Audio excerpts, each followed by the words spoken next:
Dirty water and how do you do? Welcome to the Boston Schmuck Sportscast, the show that's last week tonight, but with sports. And also, week? Hey, how have you been? Have you been well? How's your last couple of weeks been? Mine? Well, uneventful. Alright, let's cut the onions, lay the groundwork. Paul and Rondo throwing punches. Ingram comes in. He's throwing punches. Our first story involves the Los Angeles Lakers and the Houston Rockets. Although if you talk to anybody in sports media, they're no longer the Los Angeles Lakers. They're the LeBron Lakers. A city on the move, apparently, as it has held residents in Ohio, Florida, and now California. Former Boston Celtic Rajon Rondo spit on Houston Rockets guard Chris Paul. Fight broke out between the two, and little tiny slap on the wrist suspensions were handed out to both combatants, and also Brandon Ingram, who treated this little spat, puns, like it was a game of Def Jam Vendetta. Personally, I think it's great that both of these teams are intensifying their rivalry. I can't wait for it to come to a head with one of them losing to the Warriors in the finals. Moving to a state where LeBron used to reside. See, it's kind of like Springfield, you know, there's one in every sort of place, so it might as well be from all places.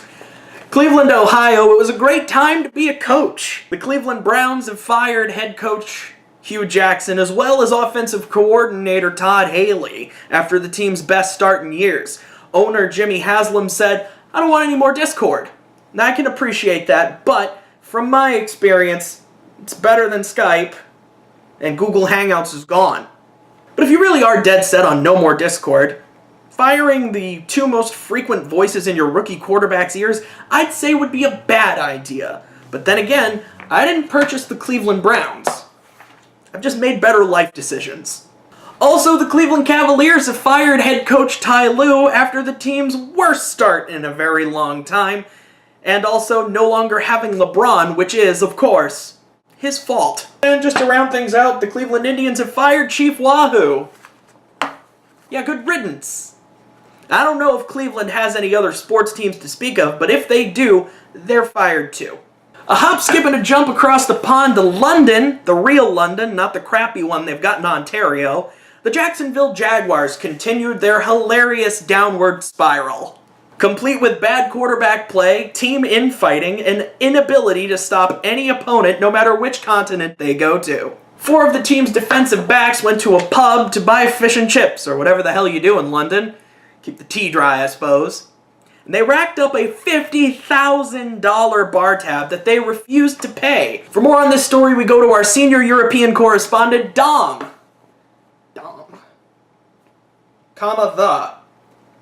Okay, we need to have a talk with these interns, letting them pick their own names. So Dom, 4 guys racked up a $50,000 bar tab. What did they buy? Well, to the best of our knowledge, the tab seems to have consisted of 37 Jaeger bombs, 23 bottles of Prosecco, 19 triple grey goose vodka tonics, and 300 bottles of gold leaf champagne that they allegedly attempted to bathe in. How was London reacting to 4 rowdy Americans making a scene? Well, there was some talk that this might be justification for revoking the colony's independent status, but most people seem to be of the opinion that this is pretty typical behaviour for American footballers. You know, that game they play where they carry an egg in their hands but insist on calling it football. Ladies and gentlemen, European correspondent Dom. Hey Jaguars, I'm gonna give you this one for free. If you want to rack up a $50,000 tab, but not get embarrassed by a bunch of rando bouncers, and then whatever team you happen to face that week, let me give you a better way to spend that money. All you've got to do is go to www.patreon.com/ChrisTheNerd92.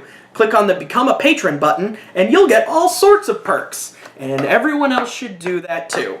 And the last thing I want to talk about, I just kind of found this interesting. Apparently, on October 28th, 2018, there was a pretty special event that took place in Los Angeles, California. That's right, it was the rare Los Angeles Sports Solstice. It was a day in which Los Angeles fans were given the opportunity to experience a full range of sport fun. The Kings beat the Rangers in what was a decent back-and-forth game. A great performance from Ilya Kovalchuk. The Rams beat the Packers in spite of the nonsense at the end. That was a great game, came down to the wire. And the Wizards got routed by the LA Clippers. Great game for former Celtic Avery Bradley, and also Boban Marjanovic. Boban Marjanovic, 7'3", 290 pounds. Ridiculous. I want a Boban Marjanovic jersey. But I don't want the back of it to say Marjanovic, I just want to say Boban. And according to these notes that I have in front of me, that's clean sweep. For more on the LA Sports Solstice, we go to our senior Los Angeles correspondent, Charlie. Charlie, how did the city of Los Angeles celebrate the rare Los Angeles Sports Solstice? Light up already, you fucking chokerist. Charlie, according to my notes, it was treated with celebration, corks popped, champagne, new hats, and the sort. Oh, I see the problem. My notes got a little bit smudged here. Apparently, the Los Angeles Dodgers also played during the LA Sports Solstice on October the 28th. But it couldn't have been that bad for the LA Dodgers. I mean, come on, what happened? Here comes a 1-2 pitch. Red Sox win the World Series. Can I see that again? One more time. Now can I have it one more time with a laugh track? See, I don't know why anybody would think that's bad. I mean, personally, if a team I was rooting for was going to lose, as long as the bad thing happened to noted scumbag Manny Machado, I'd say this is basically a wash. But yes, the Boston Red Sox did defeat the Los Angeles Dodgers to win the World Series, and I am going to be humble about it. I'm not even wearing the Red Sox championship hat, because it hasn't arrived yet. Curse you, MLBshop.com, and your slow deliveries. Naturally, I'm amped that the Red Sox were able to pull it off, and I know I talked about the team last time, but I got a little bit more to say. So for more on this, it's time for Steak and Potatoes. Deserving. A word that people love to throw around when they don't get what they want. Now, I want a plaque from YouTube that says I have 100,000 subscribers. I don't have one, but I damn sure deserve it. I notice the word pops up quite a bit whenever Boston is vying for another championship, and I get it, 11 championships in 20 years, that's no joke. 11 times queuing the duck boats. Naturally, cities that aren't as lucky or have as great a sports success tend to get a little jealous and say that Boston doesn't deserve another title. And I want to break that down. Does Boston deserve another title? I don't know. Does Los Angeles? Or how about Atlanta? Kansas City? If any city truly does deserve a championship, it's Hartford, Connecticut. Don't worry, buddy. The Whalers will come back someday. Just stay strong and pray.